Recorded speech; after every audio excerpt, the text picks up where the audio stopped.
Welcome, fellow travellers. The big channeling today is want and need is actually stopping you from having. And you're going to say, but you got to have to want, or you got to have to need something for it to materialise.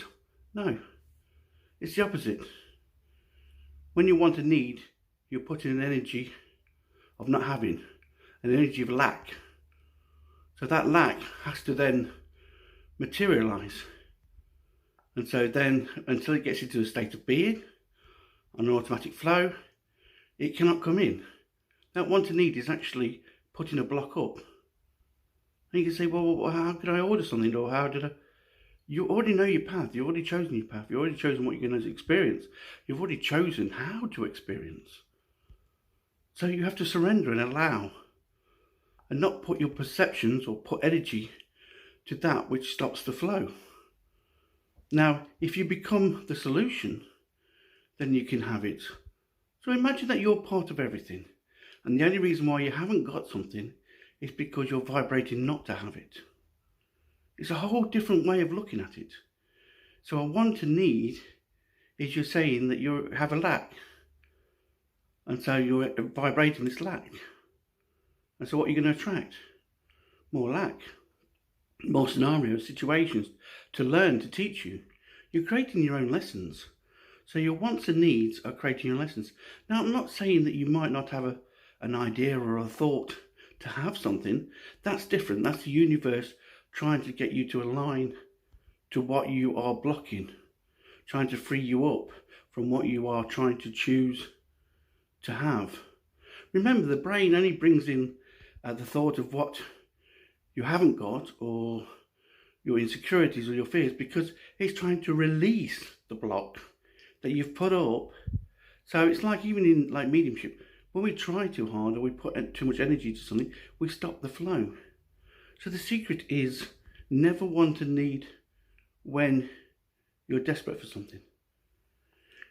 Just know that you've now taken yourself away from having. So realign yourself, get yourself into the energy. Happy people are being happy. They don't want to be happy. They're not spending their lives searching to be happy. They find that when they're happy, they can actually experience it. It took me many years to work this one out. And I still now say, oh, I want this and I want that every day. But now I'm trying to check myself, put it in the box, let it grow, let it just materialize. Get rid of the blocks. And then automatically I have no resistance to having it. Then all of a sudden stuff comes in a lot quicker. I experience my magic moments and start to enjoy life. So your wants and needs is a sign that you have a blockage, that you've created a block, that you're not aligning with yourself or with the universe, or you're not allowing the love and the support of the universe to come in. So it's up to you to change that through meditation, through changing your thoughts and your attitudes, because that's when you allow fear, worries and doubts come in, by giving yourself all this, that I want this and I want this. So if you spend all your life wanting, you'll just feed into the universe all the stuff, all the lessons that you need to learn, that you already are part of the energy until you want and need. Meditation to clear your wants and needs. Now, I have done the miracle meditation that does this, and one section of it helps you to change from the want and need to the state of being to the automatic flow. But a quick way to do it is just to breathe in and breathe out and let go of all your fears, worries and doubts. And any time your thoughts brings a want or a need, put it in the box. Imagine putting it into a box and know that the universe will deal with that. And then you can either trace it onto the body where it's coming from. So that, like you do with the aura one, where you traced it back, just ask, what is that connected to? What is that feeling connected to? And you might even get a picture in your mind of a time when that first programming started, that want and need started, or where it came from. Sometimes it comes from ancestral, sometimes it comes from past life. And the more you just let go of it and release it and forgive and feel and let go, the more it will become easier for you. Because You don't have to deal with it, but if you do deal with it, what you're doing is you're releasing it and giving it freedom. Or you can send love to this situation or a problem or a block or whatever to see the bigger picture to why it's happening. And often the case is it's just that you've separated.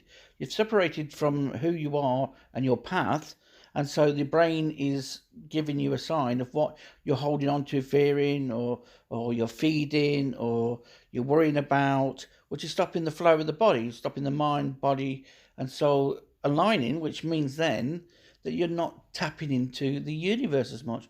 You're not looking at more of the guidance side of life or your path, or just automatically doing your path, because you're feeding this lack, this fear, this worry that you're holding on to. So just get yourself into a state of releasement. Breathe in and breathe out. Get back to the moment. Imagine that there's no other moment around. There's no past. So cut your ties to the past, cut your ties to the future, and get back to the moment and just say, I'm going to enjoy life in this moment. I'm just going to enjoy life in this moment. And then that leads to the next moment. And then there is no worries and fears around you because you're in the moment. You're in that moment. So just feel that moment, expand that moment, enjoy that moment, use all your senses, and all of a sudden the blocks will just fade away. Okay,